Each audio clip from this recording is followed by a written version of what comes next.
ሰላም ጤና ይስጥልኝ ክብራትና ልገስ ተከታታዮች እንደምን አላችሁ? እኔ አለው እግዚአብሔር ይመስገን ደህና ነኝ። ዛሬም በጠቃሚና በአዲስ ፕሮግራም በድጋሜ ተገናኝተናል። በዛሬው የጤና ፕሮግራማችን ላይ የምንመለከተው የተጎዱ ነርቮችን የሚያድሱ የማይሊን ሽፋንን ወይም ደግሞ ማይሊን ሺዝን የሚገነቡ የማቃጠል ህመምን የሚቀንሱ የደም ዝውውርን የሚያሻሽሉ እናም የነርቭ ብግነትን የሚያረጋጉ 10 በጣም ኃይለኛ የሆኑ የነርቭ ፈዋሽ የሆኑ መጠጦችን በዚህ ቪዲዮ ላይ እነግራችኋለሁኝ። ይህ የጤና ትምህርት ታዲያ ለበርካታ ሰዎች እንዲደርስ ሁላችሁም በቅንነት ላይክና ሼር በማድረግ ሌሎችንም አስተምሩ አሳውቁላለሁኝ። ከዚህ ቪዲዮ ጋር በተያያዘ ጥያቄ ካላችሁም ሀሳብ አስተያየት ካላችሁም በኮመንት ላይ አስፍሩልኝ። በቀጥታ ወደ ጤና ትምህርታችን የማልፍ ይሆናል። የተጎዱ ነርቮች ወይም ደግሞ ዳሜጅድ ነርቭ ማለት በሕክምና ቋንቋው ኒውሮፓቲ ወይም የነርቭ ጉዳት ነርቭ ዳሜጅ ማለት ሲሆን የነርቭ ስርዓታችን ወይም ደግሞ ነርቨስ ሲስተም አካል የሆኑት የነርቭ ሴሎች ኒውሮንስ ስራ ሲስተጓጎል ወይም ደግሞ አካላዊ ጉዳት ሲደርስባቸው ማለት ነው። ነርቮች ከጭንቅላት ከአንጎል እናም ከአከርካሪ አጥንት ስፓይናል ኮርድ በመነሳት መልእክቶችን ወደ መላው ሰውነታችን ወደ ጡንቻዎች፣ ወደ ቆዳ፣ ወደ አካል ክፍሎቻችን የሚልኩ እናም የሚቀበሉ የኤሌክትሪክ ሽቦዎች ናቸው። የተጎዱ ነርቮች ማለት እነዚህ ሽቦዎች በተለያዩ ምክንያቶች ሲጎዱ የሚልኩት እናም የሚቀበሉት መልእክት መዛባት ወይም ደግሞ ሙሉ በሙሉ መቋረጥ ማለት ነው። ይህም ወደ ብዙ ምልክቶች ያመራል። የጉዳቱ አይነት እናም ቦታ ይለያይ እንጂ የሚከሰቱ የተለመዱ ምልክቶች የምንላቸው መደንዘዝ ወይም ደግሞ ስሜት ማጣት፣ በተለይ በእጅና በእግር ላይ የማቃጠል ወይም ደግሞ የመውጋት ህመም፣ እንደ መርፌ የመውጋት ስሜት፣ የመቆርቆር ወይም ደግሞ የመድማት ስሜት፣ መደንዘዝ ሲጀምር ወይም ደግሞ ሲያባራ የሚሰማ ስሜት፣ የጡንቻ ድክመት፣ እቃዎችን ለመያዝ ወይም ደግሞ ለመራመድ መቸገር፣ ለሙቀትና ለቅዝቃዜ ያለመታዘዝ፣ ትኩስ ነገር ስትነኩ ከመጠን በላይ ሊሰማችሁም ይችላል። ታዲያ ዋና ዋና መንስኤዎቹ የነርቭ ጉዳትን ሊያስከትሉ የሚችሉ በጣም የተለመዱ ምክንያቶች የምንላቸው የመጀመሪያውና ዋነኛው የስኳር በሽታ ነው። ከፍተኛ የደም ስኳር መጠን ከጊዜ በኋላ የነርቭ መስመሮችን ይጎዳል። ሁለተኛ አካላዊ የሆነ ጉዳት ሲደርስባችሁ ነው። በአደጋ በመውደቅ ወይም ደግሞ በቀዶ ጥገና ወቅት በነርቭ ላይ የሚደርስ አካላዊ መቆረጥ ወይም ደግሞ መጫን ነው። ሶስተኛ የቫይታሚን እጥረት ነው፣ በተለይ የቫይታሚን ቢ12 እጥረት። አራተኛ ራስን የመከላከል በሽታዎች ወይም ደግሞ አውቶ ኢሚዩን ዲዚዝ የምንላቸው ናቸው። አምስተኛ መርዛማ ንጥረ ነገሮች ወይም ደግሞ ቶክሲኖች እንደ አልኮል ከመጠን በላይ መጠቀም ወይም አንዳንድ የኬሞቴራፒ መድኃኒቶች ነርቮቻችንን ይጎዳሉ ማለት ነው፣ ዳሜጅድ ያደርጋሉ። ታዲያ የተጎዱ ነርቮች የሚያስከትሉት ችግር የዕለት ተዕለት ኑሮን በእጅጉ የሚያስተጓጉል ነው። መልካም ዜናው ታዲያ ነርቮችን የሚፈውሱ ምርጥ የሆኑ 10 መጠጦችን ልንገራችሁ። አንደኛ ወርቃማ የነርቭ ቶኒክ መጠጥ ነው። እርድ፣ ዝንጅብልና ወተትን ያጣመረ ማለት ነው። እንዴት ይሰራል? የተጎዳውን የነርቭ ሽፋን ወይም ደግሞ ማይሊን ሺዝን ይጠግናል። ኩርኩሚን የነርቭ እድገት ምክንያትን ይጨምራል። ዝንጅብል ወደ ነርቭ ጫፎች የደም ፍሰትን ያፋጥናል። ለመጠጣት ደግሞ ምርጡ ጊዜ ከመተኛታችሁ በፊት ማታ መጠጣት ነው። አዘገጃጀቱ በጣም ቀላል ነው። ግማሽ የእርድ ዱቄት፣ 1 ኩባያ ወተትን ለብ አድርጉት። የእጽዋት ወተትም ሊሆን ይችላል። ከዛም ዝንጅብል መጠነኛ የሩብ ወይም ደግሞ ሩብ የሻይ ማንኪያ መጨመር ነው። እነዚህ ሶስቱን አዋህዳችሁ ከዛ በኋላ ደግሞ ቁንዶ በርበሬ ትንሽ ጨምራችሁበት መጠጣት ነው ማለት ነው። ሁለተኛ የኦሜጋ 3 የነርቭ ጥገና እስሙዚ ነው። የሳልመን የአጥንት መረቅ ወይም ደግሞ የተልባ እናም የቺያሲድ እስሙዚ ማለት ነው። የአሳ የአጥንት መረቅን የማትጠጡ ከሆነ ወይም ደግሞ ካላገኛችሁ ቺያ ሲድና ተልባን ተጠቀሙ።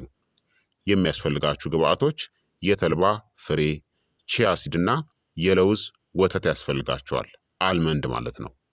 እንዴት ይፈውሳችኋል? ኦሜጋ ስሪ የነርቭ ሽፋኖችን እንደገና ይገነባል። በአንጎልና በነርቮች መካከል ያለውን ግንኙነትን ይመልሳል። ለመጠጣት ደግሞ ምርጡ ጊዜ ቁርስ ላይ ጠጡት። እነዚህን እስሙዚ አዘጋጅታችሁ ማለት ነው። ሶስተኛ የቀይ ስር የካሮትና የዝንጅብል ጭማቂ ነው። ቀይ ስር ናይትሪክ ኦክሳይድን ይጨምራል፣ የደም ዝውውርን ያሻሽላል። የካሮት የቫይታሚን ኤ ይዘት የነርቭ ህብረ ህዋሳት እድገትን ያፋጥናል። ዝንጅብል ደግሞ የነርቭ ብግነትን ይቀንሳል። ለመጠጣት ደግሞ ምርጡ ጊዜ ጠዋት አዘጋጅታችሁ ጠጡት። አራተኛ አረንጓዴ የነርቭ ጭማቂ መጠጥ ነው። የስፒናች፣ የሴለሪ፣ የኪያር ወይም ደግሞ የኩከምበር እና የሎሚ የነርቭ ጭማቂን አዘጋጅታችሁ መጠጣት ነው። ስፒናች ማግኒዥየምን ይዟል፣ የነርቭ ህመምን ያረጋጋል። ሴለሪ የነርቭ ብግነትን ይቀንሳል።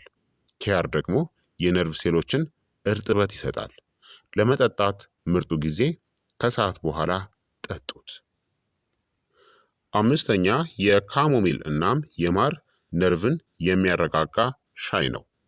ለነርቮች ጠንካራ የሆነ አንቲ ኢንፍላማቶሪ መጠጥ ነው። ጸረ ብግነት ነው። በነርቭ ምክንያት የሚመጣ የእንቅልፍ ማጣትናም ጭንቀትንም ይቀንሳል። በእንቅልፍ ወቅት ነርቭን ለመፈወስም ይረዳል። ለመጠጣት ደግሞ ምርጡ ጊዜ ማታ አዘጋጅታችሁ ጠጡ። ስድስተኛ የአሽዋጋንዳ የነርቭ እድሳት መጠጥ ነው። እንዴት ይፈውሳል? የነርቭ እንደገና ማደግን ያፋጥናል። በጭንቀት የተጎዱ የነርቭ መንገዶችንም ይጠግናል። ማቃጠልን፣ መደንዘዝን እናም የነርቭ ስሜታዊነትን ይቀንሳል። አዘገጃጀቱም አንድ የሻይ ማንኪያ የአሽዋጋንዳ ወይም ደግሞ የግዛዋ ዱቄት እንዲሁም ደግሞ ለብ ያለ ወተት ወይም ደግሞ ውሃ ውስጥ አፍልታችሁ መጠጣት ነው። ለመጠጣት ደግሞ ምርጥ ጊዜ ማታ ላይ ጠጡት። ሰባተኛ የቀረፋ እናም የማር ለብ ያለ ውሃ ነው። ወደ እጆችና እግሮች የደም ዝውውርን ያፋጥናል። መደንዘዝን እናም ስሜት ማጣትንም ይቀንሳል።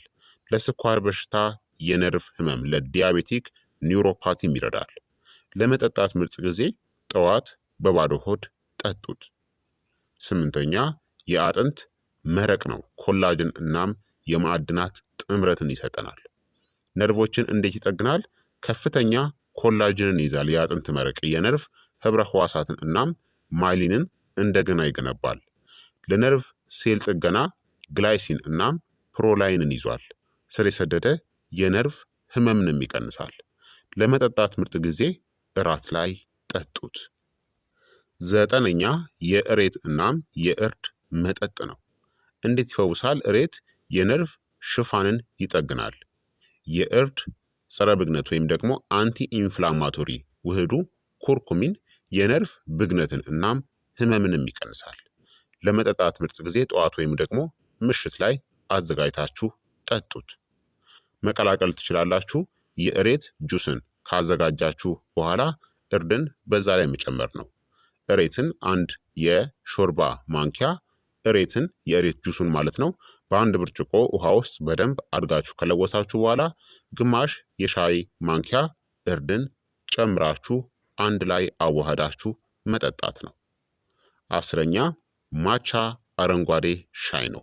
ማቻ ግሪንቲ የምንለው ከፍተኛ አንቲኦክሲዳንት ይዘቱ የነርቭ ሴሎችን ከመበላሸት ይከላከላል። የነርቭ ምልክት ማስተላለፍንም ያሻሽላል። የማስታወስ ችሎታን፣ ትኩረትን፣ የነርቭና የአንጎል ግንኙነትንም ያጎለብታል። ለመጠጣት ደግሞ ምርጡ ጊዜ ዘግይታችሁ ጠዋት ላይ ጠጡት። ማቻ ግሪንቲ ወይም ደግሞ ማቻ አረንጓዴ ሻይን በቀን 2 ጊዜ ጠዋትና ማታም መጠጣት ትችላላችሁ። በአጠቃላይ ነርቮችን የሚጠግኑ የአንድ ቀን ምርጥ ጥምረትን ከፈለጋችሁ ጎልደን ሚልክ ወይም ደግሞ ወርቃማ ወተትን ማለትም የእርድ የወተትና የዝንጅብል ቅልቅልን ወይም ደግሞ ወተትን ማታ ላይ አዘጋጅታችሁ ብትጠጡ በእንቅልፍ ጊዜ ነርቮችን ይጠግናል። የቀይ ስር ጭማቂ ወይም ደግሞ ጁስን ደግሞ ጠዋት ላይ ብትጠጡ ወደ ነርቮች የደም ፍሰትን ያሻሽላል። የካሞሚል ሻይን ደግሞ ማታ ከመተኛታችሁ በፊት የነርቭ ጭንቀትንና ህመምን ያቃልላል። የአጥንት መረቅን ደግሞ ማታ እራት ላይ መጠጣት የነርቭ ህብረ ህዋሳትን እንደገና ይገነባል ማለት ነው። ይህ ለአንድ ቀን መጠቀም የምትችሉት ምርጥ ጥምረት። ውጤቶቹን ታዲያ በምን ያክል ጊዜ ትመለከታላችሁ ወይም ደግሞ ታያላችሁ? መለስተኛ የሆነ የነርቭ ህመም ከሆነ ያለባችሁ ከ2 እስከ 4 ሳምንታት ውስጥ ጥሩ ውጤትን ትመለከታላችሁ። ስር የሰደደ የነርቭ ህመም ወይም ደግሞ ኒውሮፓቲ ከሆነ ከ6 እስከ 12 ሳምንታት ባለው ጊዜ ውስጥ ውጤቶችን ትመለከታላችሁ። የስኳር በሽታ የነርቭ ጉዳት ከደረሰባችሁ ደግሞ ከ3 እስከ 6 ወራት ሊፈጅም ይችላል ማለት ነው። ታዲያ ጤናማ የሆነ የአኗኗር ዘይቤንም ከነዚህ መጠጦች ጋር መከተል ይኖርባችኋል ማለት ነው። ጤናማ የሆኑ ባላንስድ የሆኑ ዳይት ወይም ደግሞ ምግቦችን መመገብ ያስፈልጋል። በቂ እንቅልፍ መተኛት፣ ጥሩ እንቅስቃሴ ማድረግ እንዲሁም ደግሞ በቂ ውሃንም መጠጣት ያስፈልጋል ማለት ነው። ጽናት ካላችሁ ትፈወሳላችሁ። ስለዚህ በምንም ነገር ላይ ጽናት ሊኖራችሁ ይገባል ማለት ነው። ታዲያ የነርቭ ህመም ካለባችሁ ማስወገድ ያለባችሁ አንዳንድ ጎጂ ወይም ደግሞ መጥፎ መጠጦች አሉ ማለት ነው። እነዚህ የነርቭ ብግነትን እናም ህመምን የሚያባብሱ ናቸው። እንደ አልኮል፣ ከመጠን በላይ የሆነ ቡና፣ ስኳር የበዛበት ሶዳ ወይም ደግሞ ለስላሳ መጠጦች፣ የኢነርጂ መጠጦችና ስኳር የተጨመረባቸው የተቀነባበሩ ጭማቂዎችን ማስወገድ ይኖርባችኋል ማለት ነው። እነዛን የነርቭ ፈዋሽ የሆኑ መጠጦችን እየጠጣችሁ እነዚህን የምትጠጡ ከሆነ ምንም ትርጉም የለውም ማለት ነው። በአንድ በኩል ነርቫችሁን ትፈውሳላችሁ፣ በአንድ በኩል ነርቮቻችሁን እየጎዳችሁ ትመጣላችሁ ማለት ነው። ከዛም ጉዳቱ እየተባባሰ ይሄዳል። ስለዚህ እነዚህን መጠጦችን መገደብ ወይም ደግሞ መመጠን ያስፈልጋል። ስለዚህ ክቡራትና ክቡራን ተመልካቾቼ የዛሬው የጤና ትምህርት እንግዲህ ይህንን ይመስል ነበረ። እንደተማራችሁበት ተስፋ አደርጋለሁኝ። ሀሳብ አስተያየታችሁ ደግሞ አይለኝ ይላለው። ይህ የጤና ትምህርት ለበርካታ ሰዎችም እንዲደርስ ሁላችሁም በቅንነት ላይክና ሼር በማድረግ ሌሎችንም አስተምሩ አሳውቁላለሁኝ። ከዚህ ቪዲዮ ጋር በተያያዘ ጥያቄ ካላችሁም ሀሳብ አስተያየት ካላችሁም በኮመንት ላይ አስፍሩልኝ። በቀጣይ የጤና ትምህርት እስከምንገናኝ እኔንም እናንተንም ቸር ያቆየን። መልካም ጊዜ፣ መልካም ቆይታ። ቻው ቻው።